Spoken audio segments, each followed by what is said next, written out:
talk about what real equality looks like. And let me start by saying I'm going to talk about what real gender equality looks like, because we can measure equality on many different fronts. Maybe the first thing to say is what inequality looks like. Anyone who watched the State of the Union address last night saw what inequality looks like across the board. But again, I'm going to talk about gender equality. Just think about what we saw yesterday. A almost entirely white and heavily male audience. And then imagine being America, watching your government and feeling not represented. So the first thing that real equality looks like is equal representation. Now, we're not, everybody hates the strict 50-50 and quotas and counting. No, it doesn't have to be that exact. But when you think about diversity, we've heard a lot today that you shouldn't be thinking about, I need a woman, I need an African American, I need a Latino, I need that. What I think you should think of is, I need to be representative of the population. And the new America looks completely different than the well of Congress last night. So let's think about what it would be like to have, say, an office that was really equally men and women. Again, it's not exactly 50-50, but so you would feel the way you feel in the population as a whole, equal number of men and women. Well, we know some of the things that would happen. So we would have a workplace, there would not be mansplaining, there would not be interrupting, there would not be ignoring. If any of you have seen The Post, Meryl Streep does one of the most brilliant examples of where she's trying to say something and it keeps getting ignored, and then finally a guy says it, and it's of course a brilliant statement. So we wouldn't have any of that. But we know all that. I think all of you must know that. But actually, the implications would be much deeper. Because if you get enough women, they will start saying what they really think. I come out of national security, and I'm often one or two women in a room full of men. We are just like the guys. In fact, we're tougher than the guys. And if you think about Madeleine Albright or Susan Rice or Condi Rice, they were tougher than the guys. They had to be. They're men, because there are only a few of them. But if you get generally a third women, women start feeling like they can be who they actually are and saying what they actually think. Now, I do not think all men think differently than all women. There's a wide range of variation among them, but I have been in these settings often enough, and in my own workplace now, to know the difference between women who can talk as if they were talking just with women versus the way they talk when it's mostly men.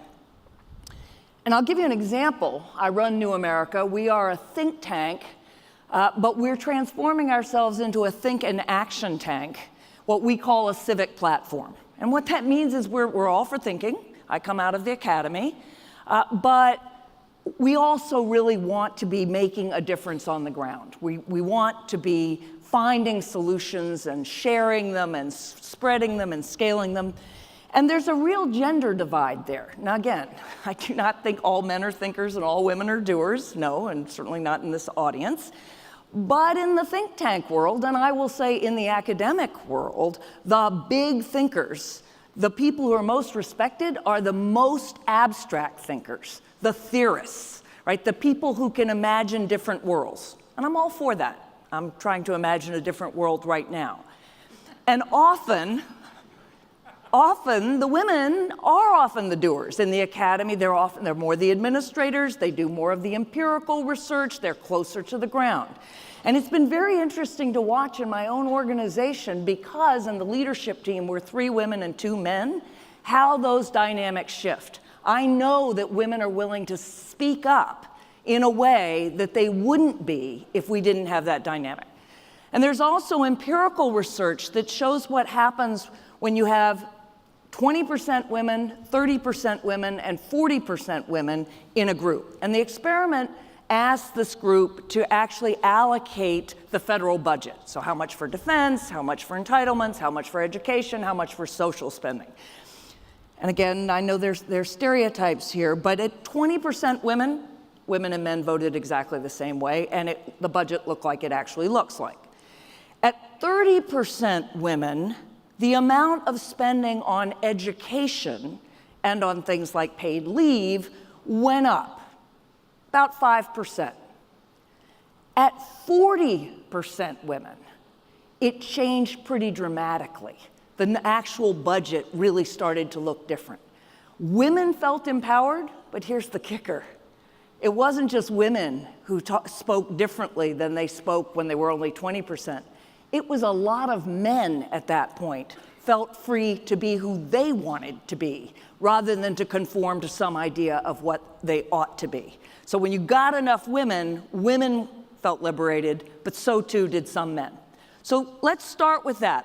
Real equality would mean a world in which you would have real representation in roughly accurate numbers. And if you had that, then indeed you would also have women who felt free to be whoever they were and men who felt freer to be who they were.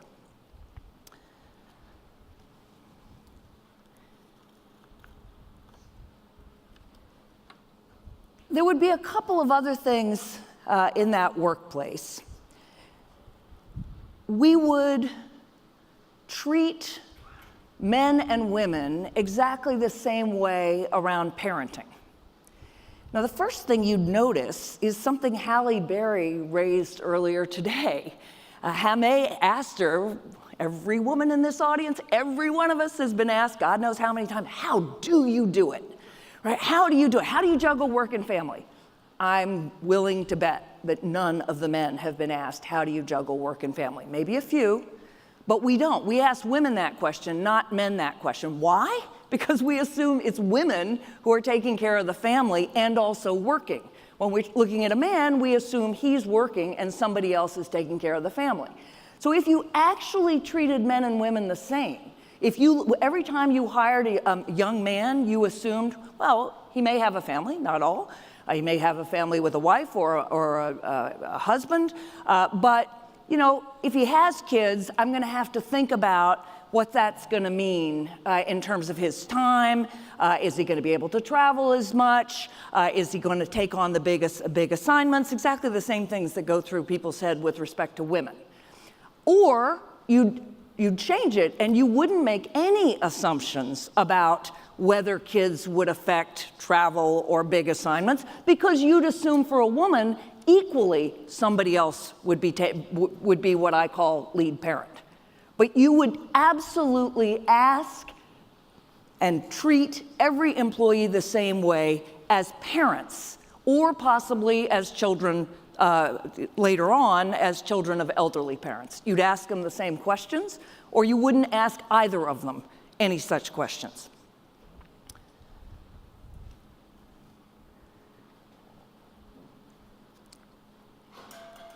Two other things that would happen if we had real equal representation in the workforce.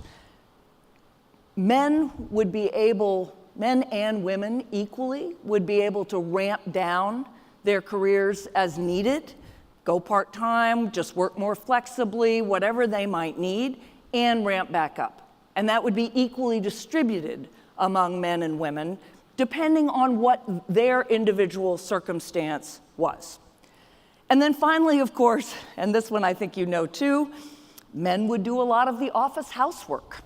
Men would clean, men would take notes, men would do all that stuff. They'd do more of the emotional work, the kind of thing that many women do and is either not noticed or just assumed. So you would see that pretty equally across the board too. I'm not saying for a minute that there would not be many differences between men and women and lots of jokes, and we wouldn't be all rigid about it, but we would stop making the basic assumption that the woman is the caregiver and the man is the breadwinner and a woman in a workplace is the one who's doing both. Which brings me to the second thing that would be really different if we had real equality. Men would be able to make the same choices about how they wanted to invest their time in work or in family as women are able to do. And they would have no social sanction for doing so.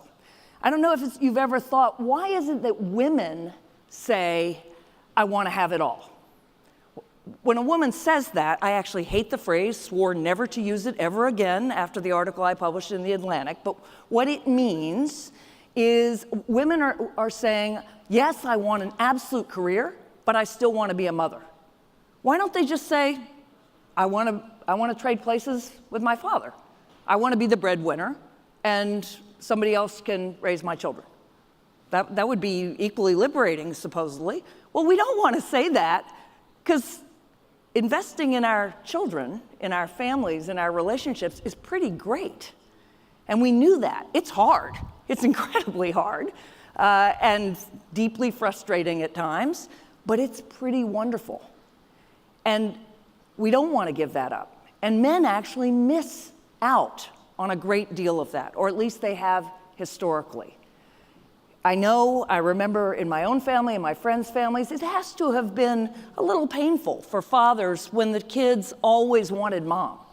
And I will say we have a very equal home life. Indeed, my husband is the lead parent. And when my kids text him, as they often do, I tend to text them back and say, what's the matter with me? I'm right here.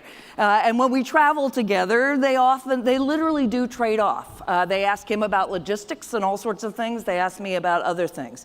But he loves that. He has a relationship with his sons that he never had with his father. And I just don't believe that men don't enjoy that sense of someone depending on them and wanting them. The depending on the parenting is ATM stage, a little less so, but I can tell when my son, I can tell in the first second that he's on the phone, Mom, how much money do you need? But men want that too. And here's another way you know that. Think how many men on their second wife and their second family say, I really didn't know my kids the first time round, and I really regret missing that, and this time round it's going to be different. Men are no different. They may express their emotions differently. We're all different, but the idea that they would not actually want the joy of being able to be with your children or your parents or your loved ones, and also have the great stuff that a career gives us, developing our individual talents and pursuing our ambitions, I just don't think that's true. But men have no more ability right now to make those trade-offs in terms of social attitudes than women used to have about going into the workplace. So real equality would mean men and women, depending not on their gender, but on their personality and their life circumstances. And of course, many men and women will just have no choices at all. But for those men and women who can choose how much to work and how much to invest in their families, it would be an equal and level playing field. And we would value both of them, no matter how they made those choices.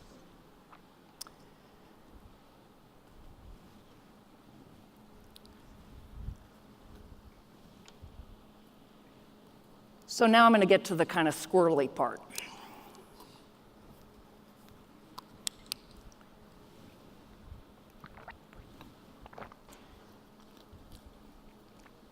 So, real equality, bear with me, real equality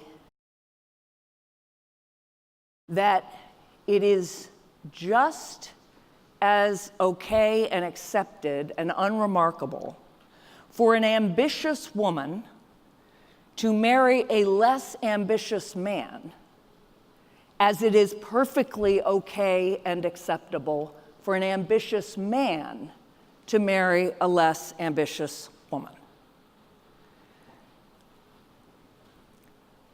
You're thinking, no way. Many men who are ambitious and also want a family know that they're going to need a woman or another man in their lives who's willing to be lead parent. They know that. They know that it is not going to be possible to pursue their careers, many of your careers, always on a plane, always working, charging, the kind of thing you have to do if you've got a startup. That's not going to be compatible with the kind of investment in their children they want to make. So they often marry someone who is less ambitious, sometimes less educated, but those two things don't go together. That's really rare for women, and that's a problem because, yes, absolutely, some women can make it all happen, and if you get lucky with your kids and lucky with a lot of other things, that's fine. In general, raising kids is really hard. It takes a lot of time, and someone is going to need to slow down.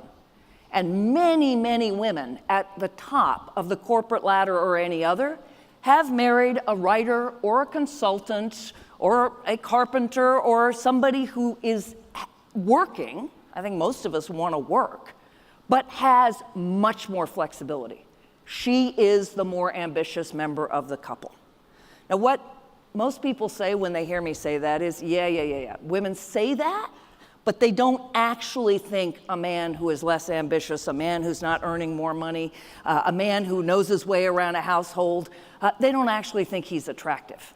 And until you change that, yeah, I can see some people nodding, nothing's going to change. Well, that's certainly not my experience. It's not the experience of a number of women I know. What's important to me is not how ambitious my husband is. What's important to me is how competent he is. And he is spectacularly competent at a wide range of things. And my sons have decided they're both going to be artists, an actor and a musician. So as far as they're concerned, marrying ambitious women, preferably in a profession that will earn money, is their life plan. And why not? They see their parents changing roles in all sorts of ways. Why not? Real equality would mean it's about the person and your level of ambition and your level of just choice, assuming you have it. So real equality would mean men would have the same choices and women would value those choices, and we'd see a full range of different marital or cohabiting relationships. Okay, that's the squirrely part. So fourth, so we talked about equal representation and men's choices and women's choices. So the fourth thing that would be true if we had real equality is that women's work would become men's work. We now value women to the extent they do traditional men's work. So if I say I'm a professor, that's great. Let's go to medicine. If I say I'm a doctor, great, wonderful. If I say I'm a nurse, not so much. We actually need nurses every bit as much or more than we need doctors, but that is still deeply built in. Nurses, teachers, all those jobs that really involve investing in others, and by education, medicine, ministry, coaching of all kinds, therapy of all kinds. Those actually, as I'll say tomorrow, happen to be the jobs that are growing the fastest and are also hardest to automate. So they're important jobs. Those jobs are least valued and least well paid. So real equality would mean you would find as many male nurses as female nurses. We can rename it if you need to. It's okay. In the Army, they're called corps men. And it's perfectly fine. Think of all those movies you've seen with a medic, right? That's fine. Those people are not doctors. They're doing what women do on the civilian side. So you can rename it, but the point is, you have as many men who are teaching. Teaching is the single most important thing this country needs, particularly in the early ages. And that is nothing but women.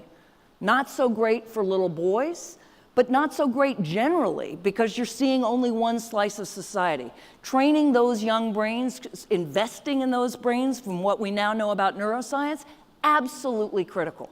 So real equality will be when you no longer think about women's work or men's work. You'll think about how well suited someone is to investing in others versus pursuing more their own trajectory. And traditionally, men have been ministers, men have been coaches, and of course, men have been doctors.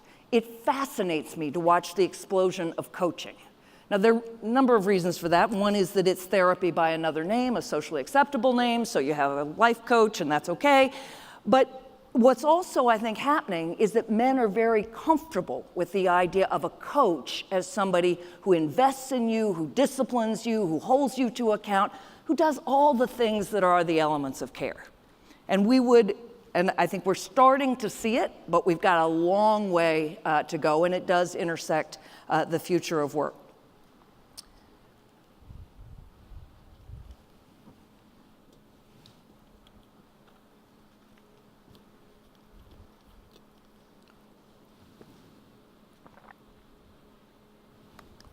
Okay, so the last thing that would be, I mean, there are others, but I'm going to just give you 5. The fifth thing that would be true if we had real equality. In a world in which we valued men and women equally, and we valued men's work and women's work equally, and we thought that managing kids was just as important as managing money. It's actually harder than managing money, particularly with AI. If we really believe that, then middle-aged women who were re-entering the workforce or ramping back up, having gone part-time or simply, taken a non-client-facing job or however, when they were ready to ramp back up or when they were ready to come back into the workforce, they would be regarded as an unexploited pool of terrific talent. I'm here to tell you that is not how they are regarded right now. I've never given a talk to an audience of women where a woman in her late 40s, early 50s, maybe mid-50s, did not raise her hand and explain to me that she had a top education, a business degree from a top school, but she'd been out of the workforce for 15 years and she could not get back in. And that people wouldn't even look at her because, that gap on your resume, forget it. Now, that same woman, she still has the Ivy League degrees. They didn't go away, they're still there. And she spent a certain amount of 10 years, 5 years, 15 years. She's a logistical genius. She has time management skills that you would envy. Beyond that, she probably has a lot of wisdom and insight. One of the things you get parenting is if you tell your kids to do things all day long and you realize, I don't do those things I'm telling them to do, it causes a certain amount of valuable self-reflection.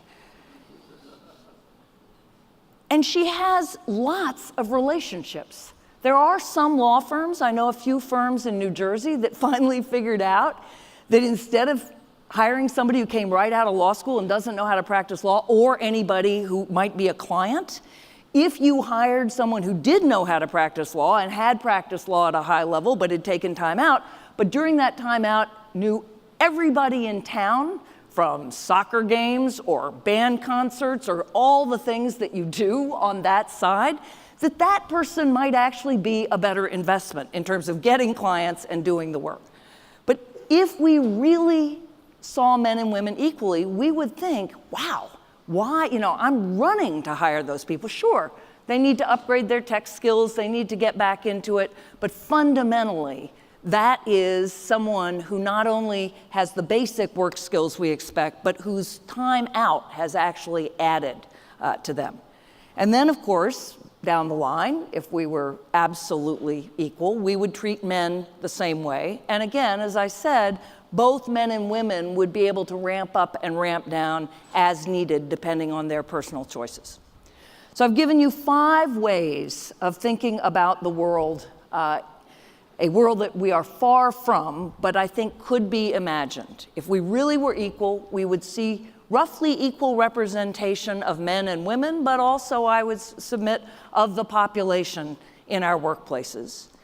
We would find men feeling perfectly free to make the same choices about how much time they want to invest in their family versus their career at different times and be valued for it. We would find women able to marry less ambitious men who are willing to be lead parent or fully co-parent. Every couple is different. And that would be totally valued and sexy. We would find that women's work is now men's work and provides great jobs for lots of men who simply find more satisfaction from investing in others. And finally, we would treat all parents, but particularly now women who are getting back into the workforce, as a fabulous opportunity, rather than essentially, as we heard earlier today, invisible.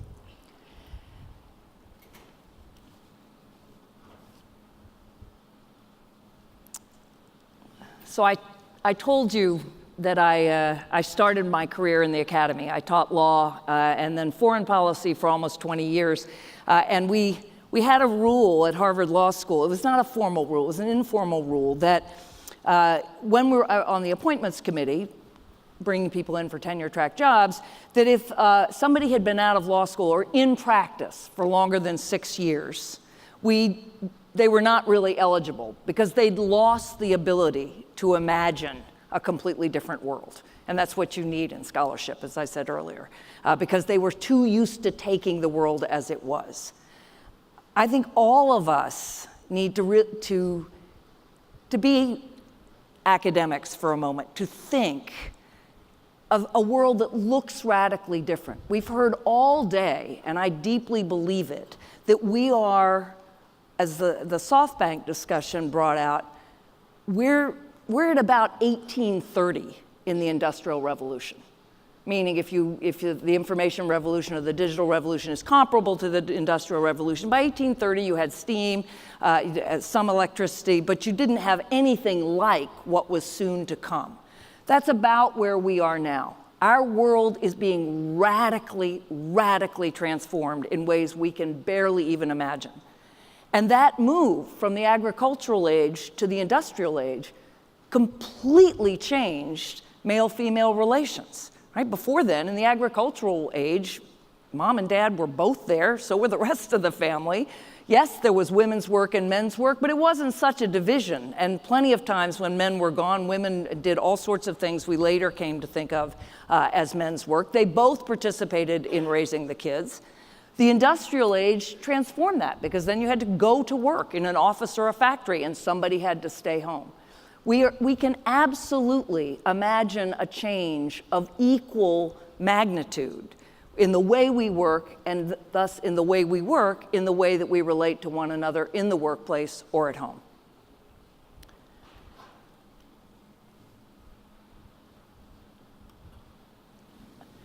I want to close by coming back to the have-it-all myth. And as I said, I hate using the term, and I'm frequently now introduced as this is Anne Marie Slaughter, and she thinks women can't have it all, and I want to jump off the stage, a building, whatever.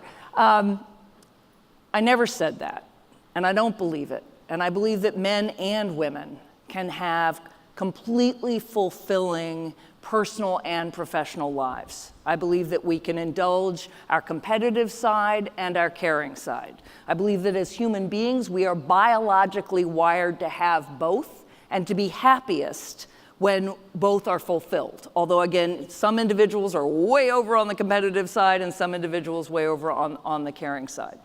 I think it's absolutely possible to design society so that we all can pursue both sides of our natures and have families and great careers. It is often not, however, possible to do it at the same time. And to think that it is, and again, there are plenty of exceptions, and that's wonderful, but there are also plenty of couples who were equally ambitious and married and had kids, and guess what? It just didn't work. Somebody had to be home, either when they were young or in my case, as they were teenagers. And to pretend that that's not true is not to acknowledge the unbelievably important work of investing in our families, and not to change our work relationships, our social relationships, our cultural norms to make that possible for both men and women. So a world of true equality is a world in which we have the same expectations of men and women have the same ability to make the choices they want to make. Thank you very much.